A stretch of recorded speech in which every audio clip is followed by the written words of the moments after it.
안녕하세요. 전 오늘 졸부가 되어 인생의 쓴맛을 제대로 느낀 시부모에 대한 얘기를 해드리려고 해요. 저희 남편에게는 2살 위인 누나가 있어요. 제게는 형님이 있죠. 형님과 남편의 유년 시절에 대한 얘기를 들으면 아직도 눈물이 왈칵 쏟아지곤 한답니다. 남편은 정말 찢어지게 가난했던 집에서 살아야만 했어요. 물론 처음부터 그런 건 아닙니다. 처음에는 평범한 집처럼 평범하게 잘 살았다고 해요. 이렇게 살고 있었지만 원래 시부모가 돈 욕심이 좀 있는 편이라 주식이고 뭐고 이것저것 잘 손대는 편이었는데 이때 시부가 친한 친구라며 보증을 서준 거죠. 그 결말로 모든 걸 잃게 되었습니다. 집의 기둥이 뿌리채 뽑히게 되면서 온 집안에는 빨간 딱지들이 붙기 시작했고 이때부터 시부모는 매일같이 남편과 형님 앞에서 큰 소리를 내며 싸우고 몸싸움까지 했다고 해요. 어느 날은 시부가 집을 나가고 또 어느 날은 시모가 집을 나가면서 이 남매는 부모로부터 완전 방치가 되었던 겁니다. 그래도 2살 누나라고 형님도 어린 나이에 동생 챙기겠다고 둘이서 라면 끓여 먹고 김치에 밥을 물에 말아 먹고 그렇게 버텼다고 해요. 너무 가난했고 있는 거라고는 빚밖에 없으니까 할 수 있는 것도 없었죠. 그래서 형님은 고등학생의 나이였지만 학교를 다닐 수 있는 여건도 되지 않아서 이리저리 빌고 또 빌어서 공장에 취직을 했다고 하더라고요.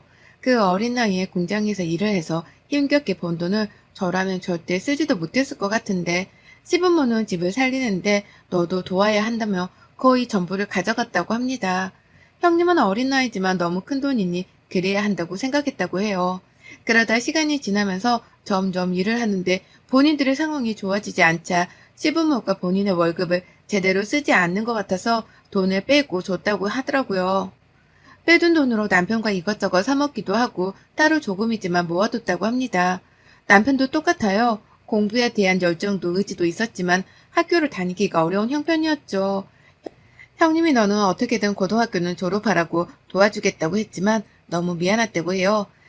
형님 혼자서 너무 힘겹게 사는 게 미안해서 결국 고등학교 1학년을 다 마치지도 못하고 자퇴를 결정한 뒤 형님이 다니던 공장으로 들어가서 남편도 일을 했습니다.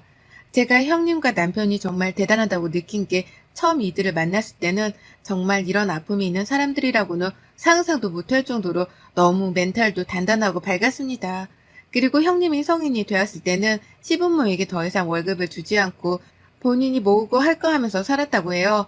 성인이 되는 동시에 집에서 독립을 해버렸거든요.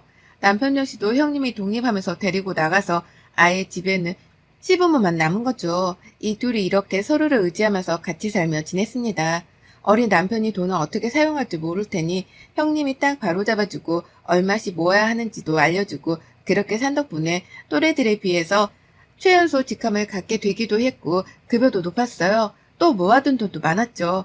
단순히 공장에서 일하는 걸로 만족하지 않고 본인이 맡은 일에 대해서 더 성장할 수 있는 방법을 찾아서 일을 하면서 관련 자격증도 여러 개를 따던 사람입니다.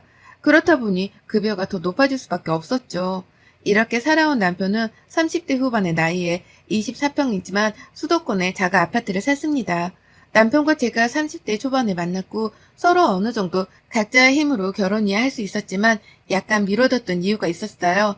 시부모가 경제적으로 독립을 하지 못해서 자꾸 형님과 남편에게 손을 벌리다 보니까 결혼 후 이게 얼마나 문제가 될지 알아서 남편이 조금만 기다려달라고 늘 말했죠. 어린 남매가 이렇게 힘들게 살다 여기까지 올라오는 동안 시부모는 도박도 하고 지식도 하고 남의 돈 사기쳐서 등쳐먹고 불법이란 불법은 다 저지르며 개념 없이 살았습니다. 그래서 이미 형님과 남편은 시부모에게 오만정이 다 떨어진 상태였죠. 그러면서도 어쩔 수 없이 정말 생활비 면목으로 매달 주고는 있었어요. 제가 연애를 오래 했고 형님도 저를 예뻐해줘서 셋이서 자주 술도 마시고 그랬거든요. 그래서 제가 그럴 때마다 이렇게 말을 했습니다. 그 생활비 면목으로 도와주는 것도 그만 도와주라고 습관되는 거라고 아예 모른 척을 해야지 그렇게 해봤자 의미가 있냐고 막 뭐라고 했지만 그들의 입장도 이해가 되긴 했어요. 당장 아예 모른 척을 하자니 상황이 그렇지 못하고 뭐 어쩔 수 없죠. 부모 자식이란 관계가 그렇잖아요. 그러던 중 대박적인 상황이 왔습니다. 이 시기가 딱 남편이 자가집을 사고 이제 결혼을 하자고 말하며 서로 계획을 세우고 있던 시기였어요. 그런데 시부가 늘 안고 있던 그놈의 주식이 말 그대로 대박이 난 겁니다. 그로 인해서 정말 인생 역전 졸부가 되었죠. 로또 1등을 몇 번 당첨되는 것보다 주식 한 방이 인생 역전에는 짱이구나라는 생각까지 들었습니다. 진심을 다해 축하를 해줬고 눈물까지 나더라고요. 이 천사 같은 이들이 드디어 이제서야 한시름 놓고 본인들 인생을 살겠구나 싶었고 결혼을 앞두고 시댁에 이런 좋은 소식이 있으니 마음이 너무 편해지더라고요. 시부모가 기분이 좋아서 그런지 저희가 결혼할 때 기대도 하지 않았는데 비싼 가전들을 턱턱 사주시곤 했습니다. 그 덕에 돈을 조금 아끼면서 결혼을 할 수 있었죠. 결혼은 시부모도 자리를 잡으니 오히려 마음이 너무 편했습니다. 또 저희가 먼저 결혼을 하긴 했지만 형님도 이제 결혼을 하신다고 하셔서 얼마나 축하를 해줬는지 몰라요. 꼭 그런 생각이 들었습니다. 너무 힘들었던 사람이라 하늘에서 이만큼 애쓴 거면 된 거라고 이제 행복해지라고 선물을 동시에 주시는 건가 싶었죠. 형님까지 무사히 결혼을 마치고서는 저희 집과 형님네가 가까워서 자주 만나서 여전히 술도 마시고 그렇게 놀았습니다. 무엇보다 시부모가 자리를 잡으니까 남매가 신경 쓸 일이 없어지니 너무 홀가분하고 행복하다고 했죠. 그런데 역시 우려했던 일이 결국에는 벌어지고 말았습니다. 돈 씀씀이가 굉장히 예쁜 시부모라서 사실 걱정이 많았거든요. 그래서 형님에게 돈을 맡겨라. 관리를 해주겠다는 방안들을 제시했지만 시부모는 절대 싫다고 했었어요. 그래놓고서는 하루아침에 졸부가 된 티라도 내고 싶은 건지 온갖 사치를 다 부리고 다녔습니다. 명품을 하루에 몇 개씩 사는 건 기본이었고 집도 좋은 동네에 비싼 집으로 이사해버리고 차도 바꾸고 완전 딴 사람이 되었었죠. 이사를 한 그 동네가 정말 잘 사는 사람들만 살기로 유명한 곳인데 그곳을 겁도 없이 월세로 들어간 거예요. 이 사실을 알고 저희가 방방 뛰었지만 앞으로 시댁에 올 때에는 귀품 있게 명품들로 다 치장하고 오라고 하네요. 이 동네 사람들과 어울리면서 수준 맞게 살 거니까 저희들도 그 수준에 맞게끔 다니라는 황당한 말만 늘어놓았습니다. 시부는 계속 더 주식을 하면서 건드리는 것마다 수익을 굉장히 냈고 그러니 이들은 앉아서 돈이 들어오는 행복을 느끼면서 돈 쓰는 재미에 살고 있었죠. 또 그 동네 사람들과 어울리게 되면서 완전 웃긴 이미지 포장을 시작했습니다. 졸부가 된 건 절대 비밀로 하고 싶은 거예요. 정말 재벌들은 졸부를 딱히 취급하지 않으니까요. 또 본인의 수준을 사실 본인이 제일 잘알고 있었던 거죠. 그래서는 원래부터 재벌이었고 부모 덕에 잘 사는 척을 하면서 그 동네에서 이미지 포장을 하고 그렇게 살고 있었습니다. 사람이 참 신기한 게 정말 저렇게 살다 보니까 본인도 헷갈리나 봐요. 마치 정말 원래부터 재벌이었던 것 마냥 그렇게 행세를 하는데 얼마나 웃겼는지 모릅니다. 심지어는 저희 친정을 무시하게 바빴습니다. 저희 친정에 대해서 간략하게 말씀드리자면 빚이 없어요. 엄청난 재벌 부잣집은 아니지만 여유는 있게 살았던 편이고 돈 때문에 힘들어 본 적 단 한 번도 없었죠.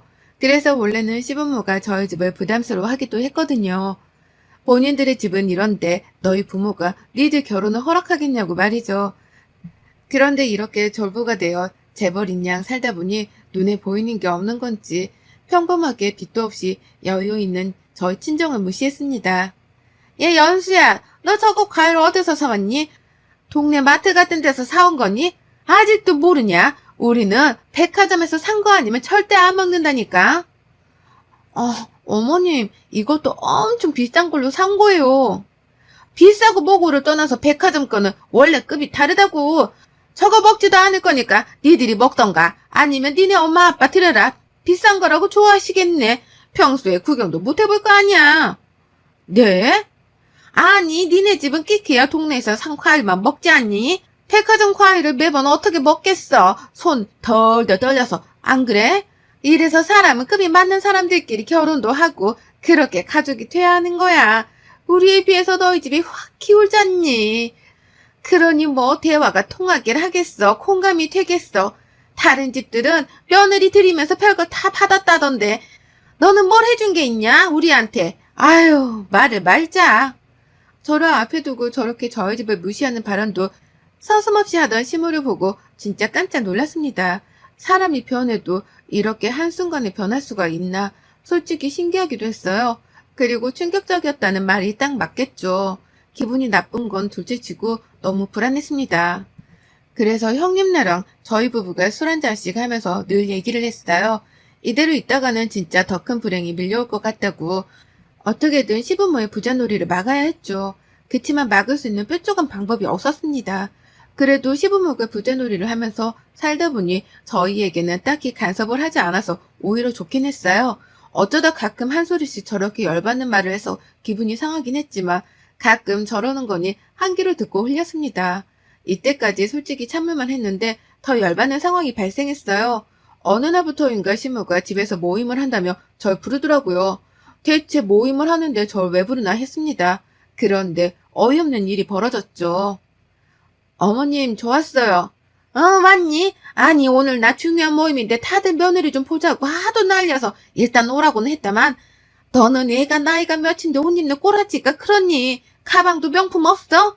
아유, 이래서 급이 맞는 사람들끼리 어울려야 하는데 미치겠다. 우선 내 옷이라도 갈아입고 사람들 앞에서 조신하게 그냥 웃어. 말도 아끼고. 알겠어?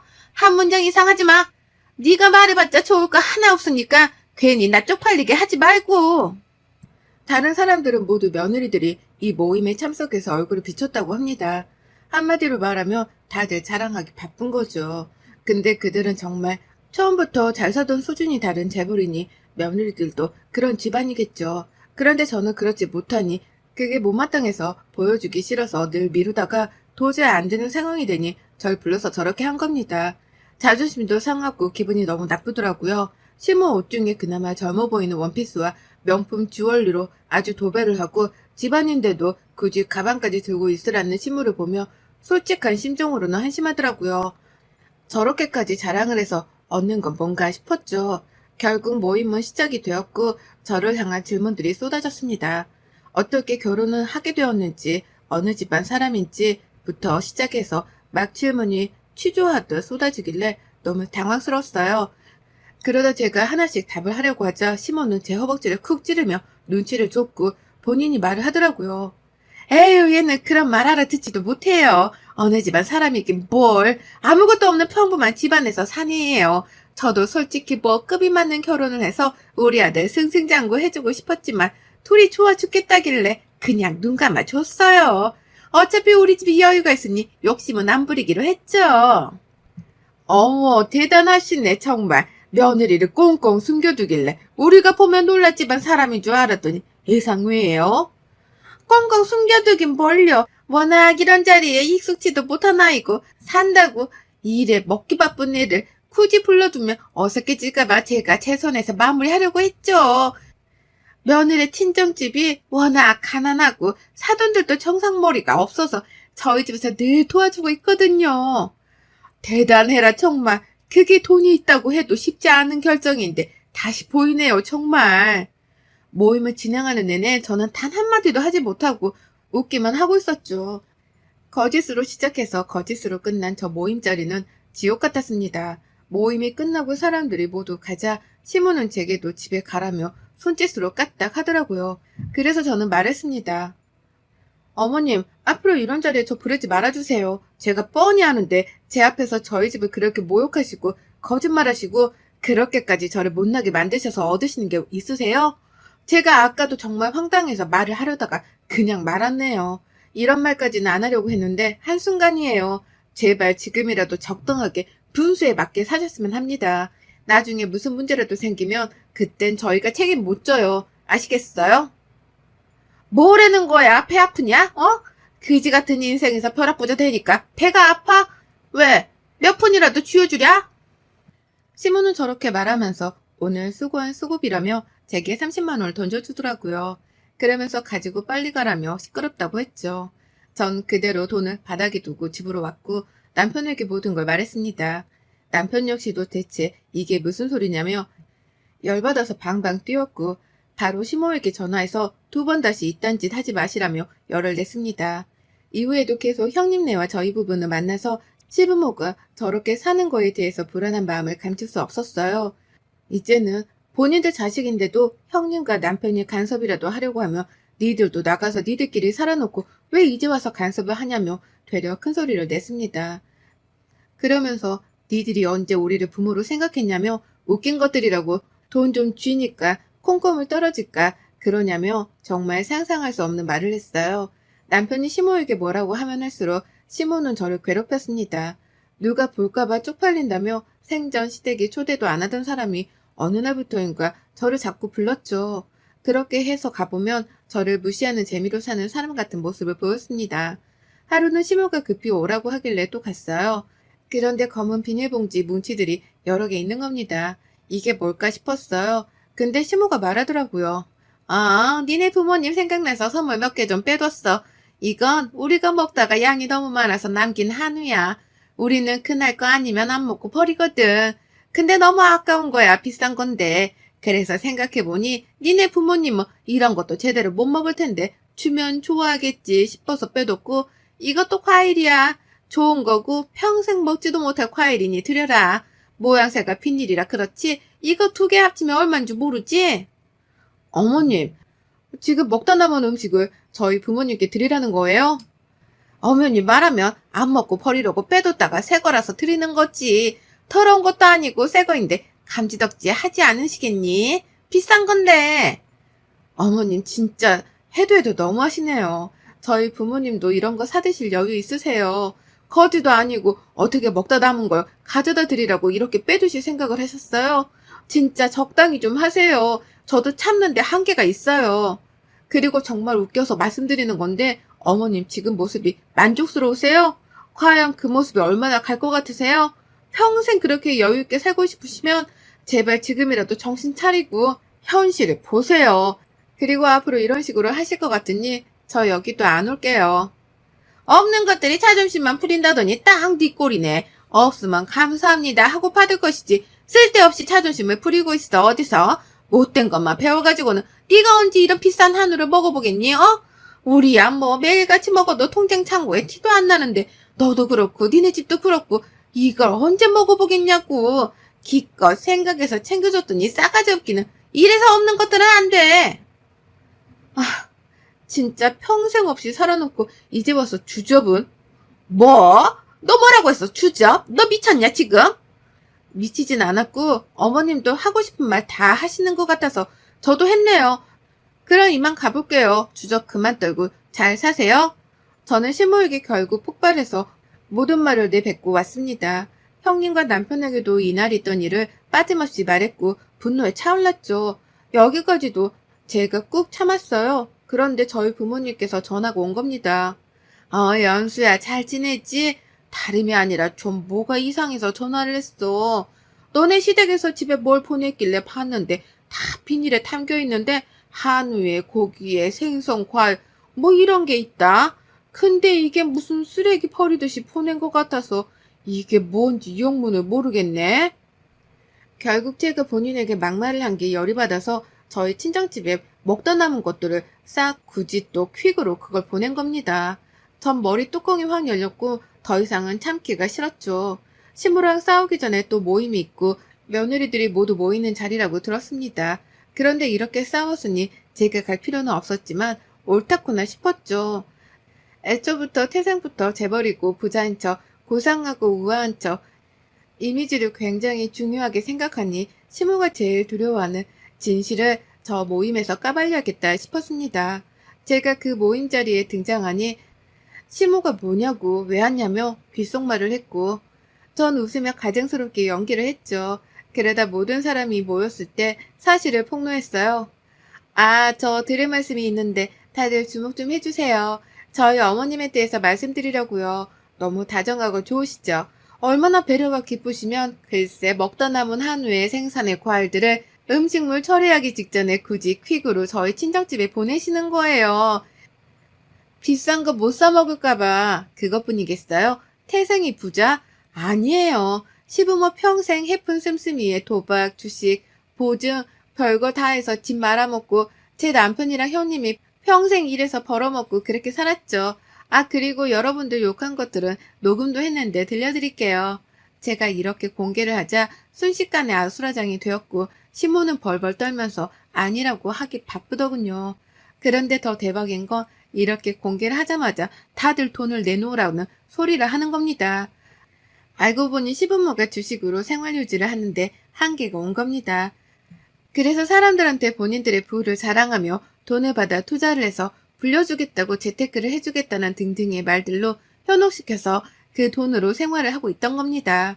결국 시부모는 총 6명에게 고소를 당했고 그 액수만 해도 30억이 훌쩍 넘는 돈이었어요. 다들 여유가 있는 집들이라 그런지 돈을 잃는 것보다 벌을 주는 게 맞다고 판단하셨고, 결국 합의를 못해 사기 관련으로 시부모 둘 다 옥살이를 하게 되었습니다. 생각도 못한 전개라 굉장히 당황했지만 차라리 이렇게 밝혀져서 형님도 남편도 큰 피해를 피할 수 있게 되어 다행이라고 했죠. 아직도 저들은 옥살이 중이고 형님도 남편도 시부모랑 아예 연을 끊고 살고 있습니다. 저희끼리 더 똘똘 뭉쳐 잘 살고 있어요. 여러분의 생각은 댓글로 남겨주세요. 오늘도 시청해 주셔서 정말 감사합니다.